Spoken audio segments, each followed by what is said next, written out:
and as she stood there, barring him from returning to the club, all she could see were the wild eyes and blood-stained knuckles of a fighter and a drunkard. This wasn't her father anymore. She stared at his fists, clenching and unclenching in a constant rhythm, and felt a sickness well up inside her.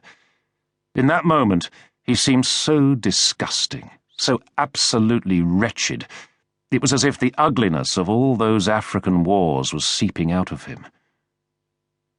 Later, she realized that the Englishman had been Simon Mann, and that her father had been involved in the attempted coup on Equatorial Guinea. Somehow, Jean-Luc had avoided the group arrests in Zimbabwe and had headed north to the Rwandan-Congo border. Now his unit was stationed there, flying helicopters in what was ostensibly a freighting business, but with all the contraband coming out of the eastern DRC each month, from diamonds to coltan, uranium to copper, it was all too obvious that he had become nothing more than a petty smuggler. It was 9 years since that night in Cape Town, the last time Bear had spoken to her father.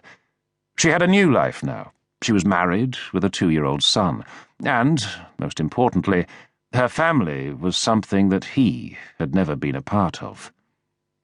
But even after all that had happened, and all that he had done, she would still sometimes imagine introducing her son Nathan to his grandfather.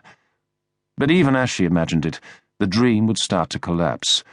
Her father was too far gone now, just another casualty of Africa's endless conflicts. Through the cockpit of the plane, Bear caught the faint imprint of a settlement rising above the flat horizon. Pulling back the control column, she set the Cessna climbing in a steep arc, pushing Bear back into her seat from the positive G.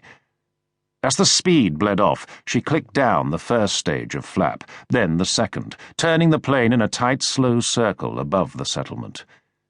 She could see movement outside the open-cast mine itself, with the conveyor belts fanning out like arteries from the northern entrance to the outlying buildings. By flipping the plane onto its other axis, she was able to see the crater from the explosion. It had blown outwards in a massive but near-perfect circle. Reaching into her flying bag on the rear seat, she pulled out a small Lumix camera and took 5 shots in quick succession. From altitude, it looked like the lab complex had been just beyond the explosion's reach. It had been close.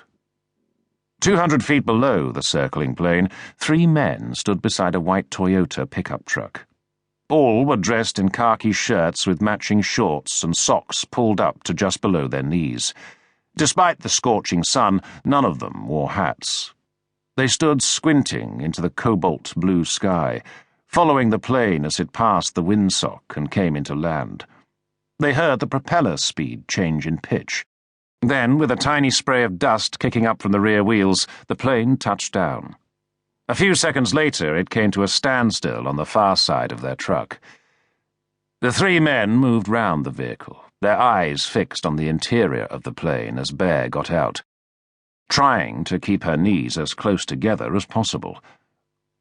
"I don't believe it," the largest of the men said to no one in particular, his voice thick with an Afrikaner accent and a lifetime of smoking. "They sent in that fucking cafe woman again." He pulled himself to a halt, the others drawing up behind him, and crossed his forearms over his rotund belly.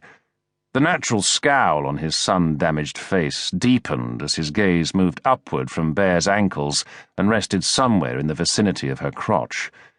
He nodded slowly, his tongue moving over his lips as if wetting the glue on a roll-up cigarette. As Bear opened the rear door of the Cessna and pulled out a large canvas bag, Wilhelm squared off his shoulders a little more. "You know we have this all under control, don't you?" he called out to her. "Any idiot can see what happened. The compressors have gone. So you want to tell me why the hell head office have sent a little girl to inspect my mine?" The man on his left gave a crooked smile, taking a packet of Reds from his breast pocket and tapping the filter a couple of times. Putting the cigarette in the corner of his mouth, he fished out a Zippo from his trouser pocket and went to click it open.